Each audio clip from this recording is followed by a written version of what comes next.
శ్రీ రాజగోపాల్ రెడ్డి గారు.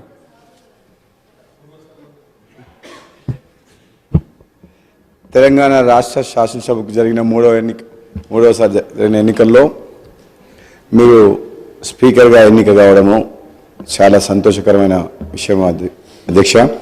నిజంగా చెప్పాలంటే మేము ఈసారి ప్రభుత్వం వచ్చిన తర్వాత మీరు ఒక పొజిషన్లో ఉంటారు అనుకున్నాం. చాలా కష్టపడి పైకి వచ్చిన మీరు అంతకంటే ఇంకా పెద్ద స్థానంలో గౌరవప్రదమైన స్థానం వచ్చేసరికి ఇంకా చాలా ఆనందం కలిగింది. సంతోషకరమైన వార్త.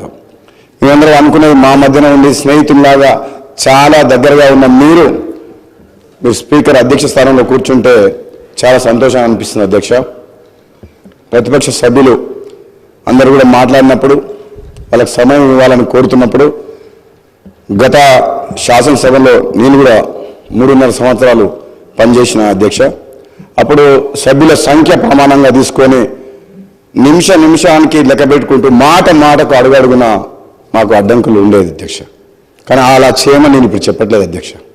సంఖ్యాపరంగా కాకుండా ప్రజా సమస్యల మీద మాట్లాడేటప్పుడు ప్రతిపక్ష సభ్యులకు తగిన సమయం ఇవ్వాలని, అధికారపక్షమైన ప్రతిపక్షమైన ఈ తెలంగాణ రాష్ట్ర ప్రజలు ఎన్నో ఆశలతో తెలంగాణ రాష్ట్రం సాధించుకున్నారు కాబట్టి ఈ ప్రజాస్వామ్యాన్ని కాపాడే విధంగా ప్రశ్నించే గొంతుగా ప్రజల పక్షాన ప్రజాప్రతినిధిగా ఎన్నికై ఈ సభకు వచ్చిన ప్రతి ఒక్కరికి కూడా వాళ్ళ సమస్యలు కానీ వాళ్ళ నియోజకవర్గ సమస్యలు కానీ తెలంగాణ రాష్ట్రంలో ఎన్నో ఆశలతో పెట్టుకున్న ప్రజల సమస్యలు కానీ మాట్లాడే అవకాశం మీరందరికీ కూడా కల్పిస్తారని చెప్పి కోరుకుంటూ, ఒక విధంగా చెప్పాలంటే గతంలో జరిగిన చేదు అనుభవాలను నేను చెప్పదలుచుకోలేదు. కానీ సభ్యులందరికీ కూడా అధికార పక్ష సభ్యుల పార్టీ తరఫున మేము మాటిస్తున్నాం.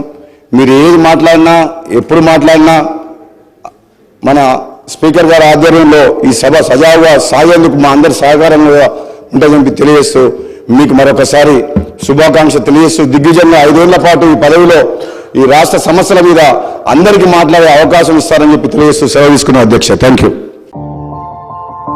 మా ఛానల్ని లైక్ చేయండి, షేర్ చేయండి, సబ్స్క్రైబ్ చేయండి. మరిన్ని అప్డేట్స్ కోసం పక్కనే ఉన్న బెల్ బటన్ నొక్కండి.